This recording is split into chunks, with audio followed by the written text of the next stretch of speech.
Welcome to the tutorial about tracking student data using a Microsoft Excel spreadsheet. I'm going to give you a quick rundown on how this might be used. Now, I know that we have other places we can store student data, such as Compass and Accelerus or whatever program it is we're using to do our formal assessments and our reporting. However, you're not going to put all those results directly in there, so this is a place for you to track some of your formative assessments as well, and just to give you a bit more feedback on student performance throughout the course of the year. So first thing you'll note here is down the bottom we have our different tabs. So this is set out for 4 terms. We have a tab for summative assessments, and we have a tab for behavioural data, yearly totals, some reference tables that I'll get into later, and there's a really quick tutorial sheet here as well that will help you navigate the platform. Now, really briefly, we're going to see how this works. So first things first, we need to enter our major assessments in the box down here. We're doing it this way because it will refer to this in other pages. I know we could enter it up here, but you'll notice I've got a little alert that pops up that we want the name to go down here. So I'm just going to, for simplicity's sake, put task 1 and task 2 in there. Now you can see that's populated task 1 there, and if we go across to our next one, we have task 2. Now, similarly with our student names, if we need to enter student names, we do them all in term 1. In term 2, 3, and 4, summative and behavioural data and yearly totals are all going to refer to the names we have here. It's really important we do this because we need to make sure that when we're calculating our totals, it's always referring to the same student.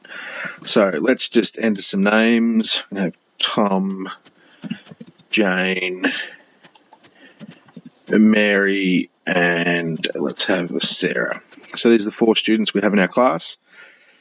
And so for task 1, we've got a drop-down box for on time. For yes or no, will alert us, highlighted in red if a student failed to submit something on time. We're going to enter a percentage, so let's say 58%, we can see that's automatically bringing in a grade of D and automatically giving the student an S. 88%, you'll now note these are being highlighted differently, so it's highlighted according to the average of the class. Let's give 75%, and let's actually give someone less than 40%, 38%, and we'll see there that they've got a UG and it's an N. Now there's a space here for putting comments in. The compared to term average, at the moment this is their term average, so obviously there's only been one task, so that's always going to come up as 0. In our feedback section, we've actually got some drop-down options we can put in there for the student. We can change these drop-down options, and I'll get to that in a moment. And similarly, we can also change the grading scale. So if we're not content with this grading scale, we can certainly do what we need to with that. But for the sake of the video, let's just give a couple of bits of feedback about the positive aspect of the work and the negative aspect of the work.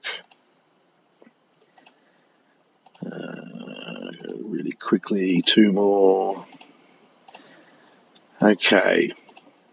Now we can see we've got a spread of grades from D, A, B, and UG. Now, this is calculating our average down here, but below here it's also going to give us a distribution of the results. And what that's going to be really useful for is seeing if we're getting a bell curve that really looks like we expect it to look like. So we might notice that our bell curve is skewed in either direction, and we might look at how we've structured that assessment task. So maybe the assessment task isn't really assessing the standards that we want it to. But you don't really get that feel when looking at results on a bit of paper, and this is a really nice way of sort of seeing exactly how our class has performed. So that's task 1 done. Let's move across to task 2, and let's put in some results here. So we can see with 0% entered here, we can see that there's nothing there, so it's 58% less than our term average. Now, just quickly, if you scroll all the way to the end, we do actually have our averages here. It doesn't take all those blank spaces to mean 0 the whole way through. So the average is still 58, 88, 75, and 38 accordingly. Now that's calculating based off obviously the tasks that we put in.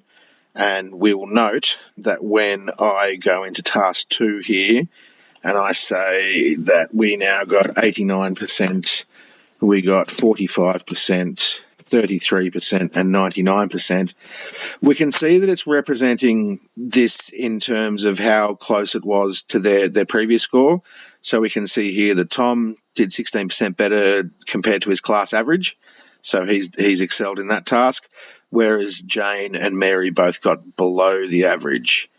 Again, it's giving us the average percentage for the class, and it's telling us that this is only 1% higher. So the class performed, on average, 1% better on this task than they did in the previous task. Now, again, down the bottom, we've got our distribution of results. So we've got 2 A's, an E, and a UG. And again, this will be reflected all the way over in our column on the side here. Now we can see this has brought Sarah's result up over the minimum 40% requirement, so they've now been given an S for the entirety of the term. Again, class average for the term down there as well, so it gives you a nice little bit of feedback about how students are going against the class average. Now all this information is being brought forward into our yearly total section. So if I go to Term 1, which is over here, Term 1 assessments, we can see through here that those results have been brought forward into this. So this gives us a really nice quick look at all the results without the feedback statements and all that sort of stuff. Really nice quick look at what they've got over the course of the school year and the average for all those results as well. Now, each of these sheets, Term 1, Term 2, Term 3, Term 4, and summative assessments are going to operate in much the same way. When we're looking at our summative assessments, this is where I'd tend to put our bigger tasks, so those, the tasks that you might have to enter into VCAR or the stuff that you're reporting on directly.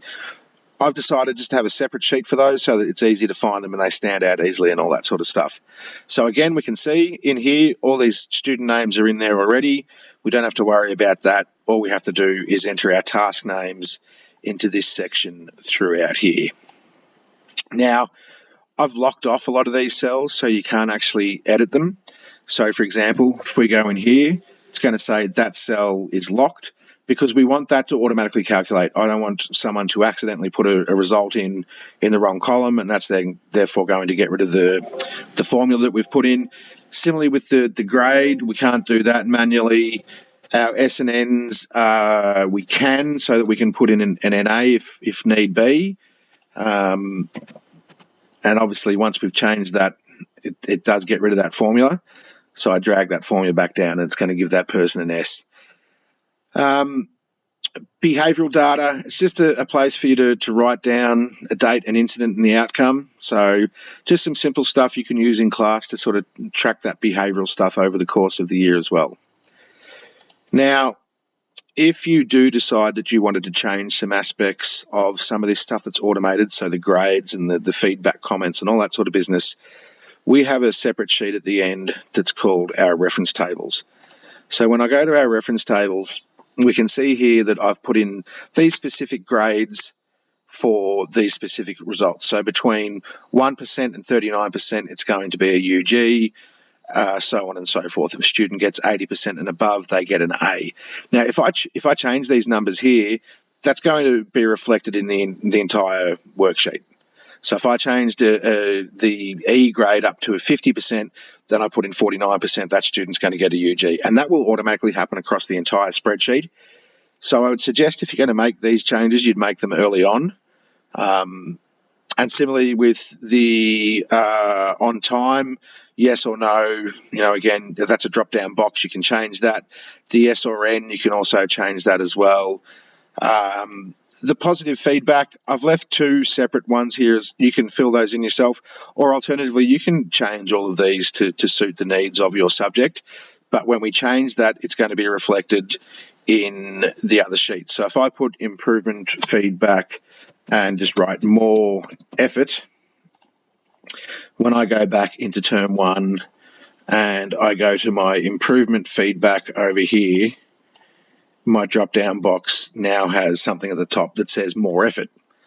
So that's quite easily done, as you can see, but that does change the entire sheet. So again, I'd look at these things early on in the year so that you don't necessarily have to change them halfway through, because that may have an impact on your results. Now, I've made it available for, I think, 11 tasks per term, so roughly one a week for the school year. I figure that would be enough, plus the summative assessments as well on top of that. There is a tutorial. The tutorial is pretty straightforward. It does also have a little section here in the tutorial where you can sort of mess around and put different results in and to see what happens. So I've put some basic results in here. You guys are welcome to go in there and change those and to do what you like with it, just to see how this operates. But that tutorial sheet is there basically for you to mess around with before you actually get into the actual spreadsheet use itself. So I find this to be really informative. I find it helps me make better decisions about how my assessments are going and which students might need more assistance. It's obviously, it does require a little bit of understanding how spreadsheets work. I'm more than happy to answer any questions that anyone might have about the general operations of the spreadsheet, but I have tried to create it so it automates a lot of what we're doing with our daily tasks. Used in conjunction with apps like I've shown Planboard and similar apps like that to track your daily sort of teachings and what's happening in your classroom. In conjunction with these sorts of things, we can start to digitize most of our operations.